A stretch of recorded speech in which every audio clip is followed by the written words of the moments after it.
की जय। नारायण भगवान की जय। आप सबको मेरा प्रणाम। मंदिर कमेटी कर्नल साहब के साथ मिला के चलने वाले लोग शुरुआती जो जाजम बैठा उसको पहला मिलाए जाने वाले गेमरी गांव के पंच पटेल, एक एक बच्चे व्यक्ति को मेरा प्रणाम। मैं ज़्यादा समय नहीं लूँगा क्योंकि सबको सब पता नहीं है, लेकिन एक चीज़ नहीं पता है कल रात को, ठीक है, कल रात की बात तो यहाँ जाऊँगा।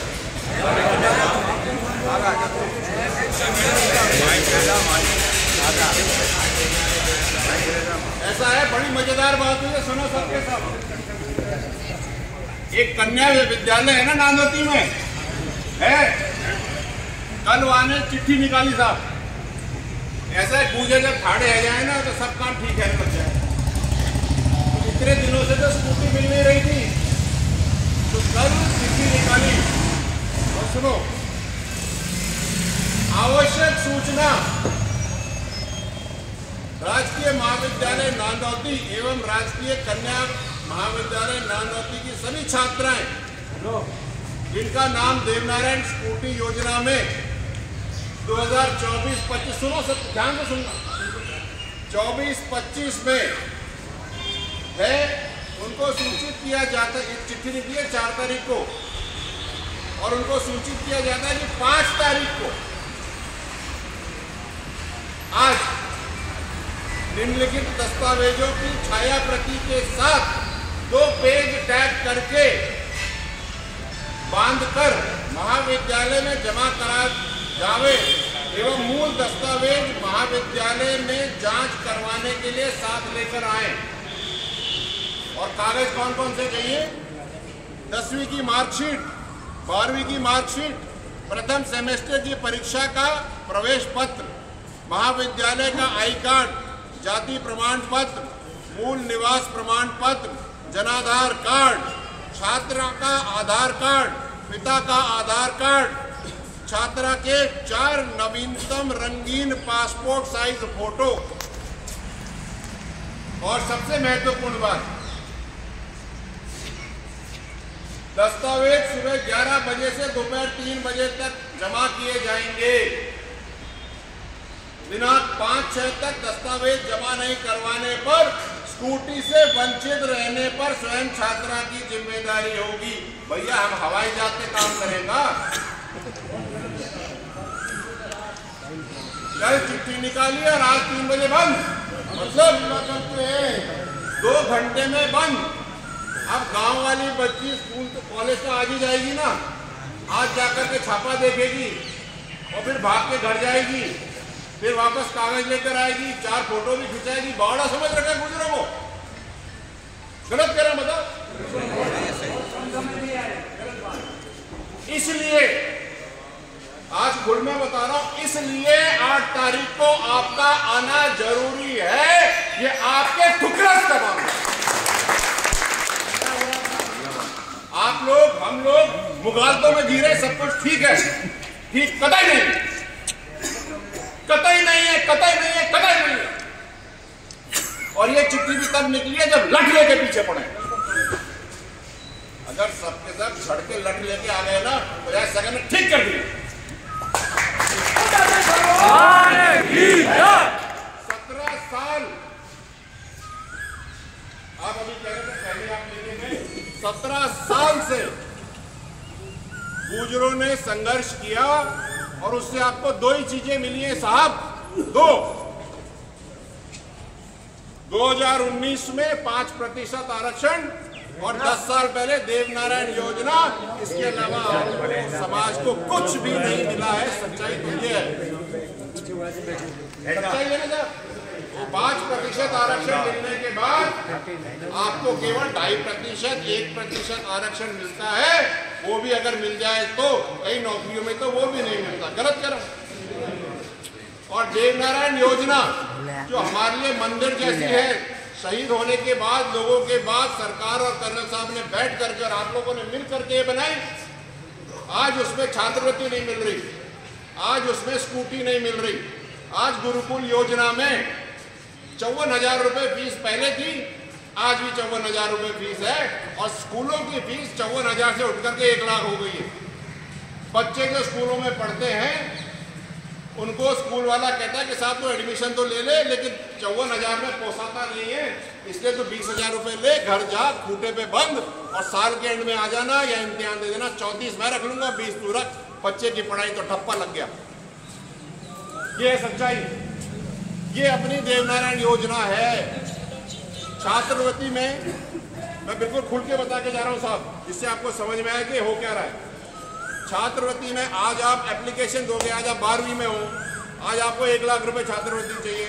आज आपने एप्लीकेशन लगाया, 4 साल तक आया नहीं, बच्चे के बाप ने तो अपनी जमीन बेच दी ना पढ़ाई के लिए।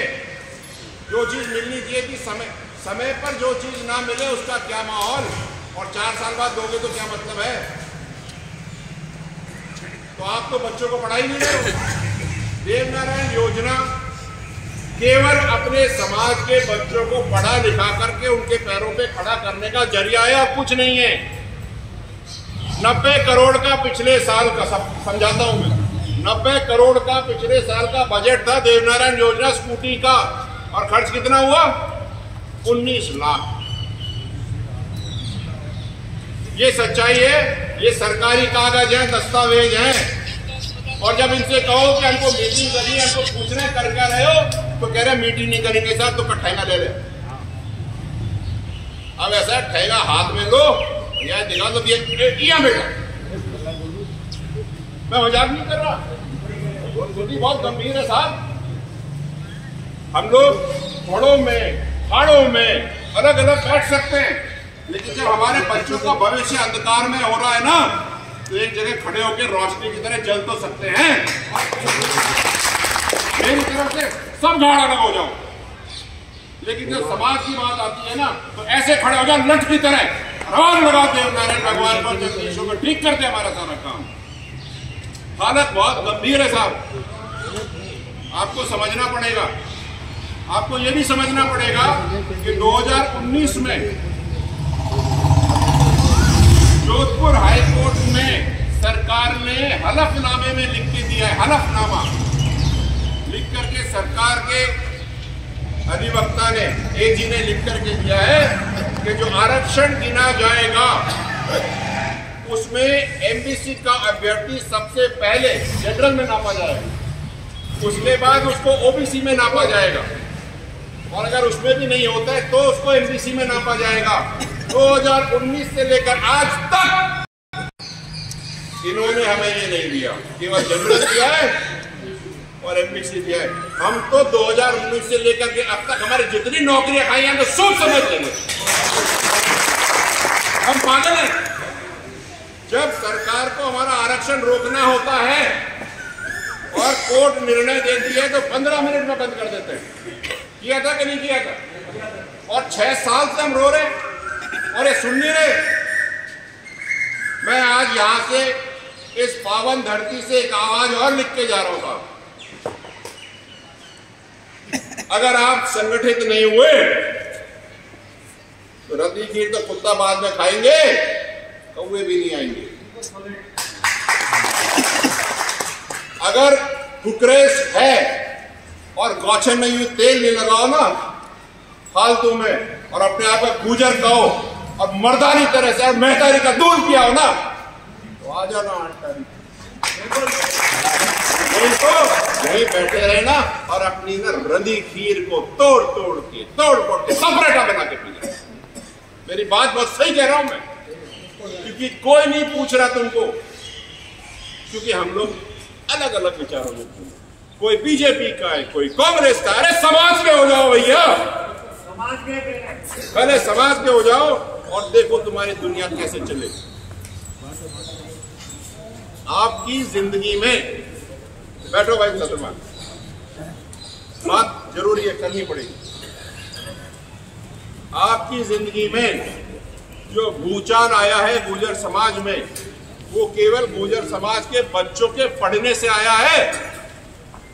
और अगर देवनारायण योजना, जिसके अंदर में हर साल हजारों बच्चे पढ़ के निकल रहे हैं, अगर उनको पढ़ाई नहीं दोगे तो फिर पूरा परपंच करने का फायदा ही क्या हुआ? मुझे तो ये बता दो, अगर देवनारायण योजना ही बंद हो रही है, कगार पे है, आरक्षण मिल नहीं रहा पूरा, तो 17 साल में हमने क्या पाया?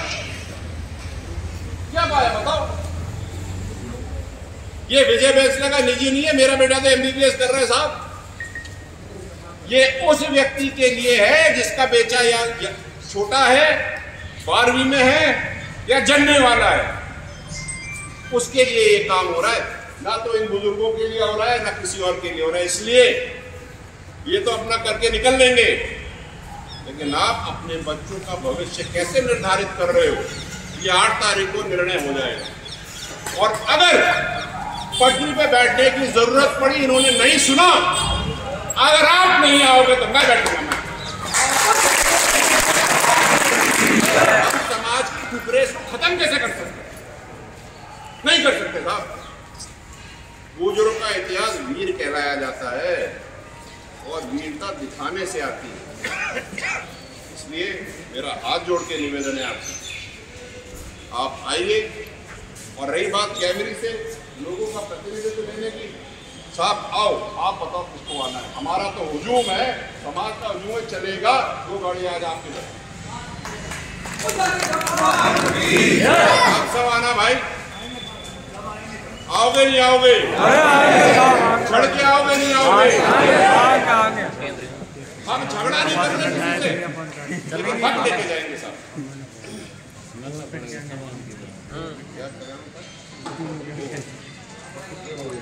लो साहब, लो साहब।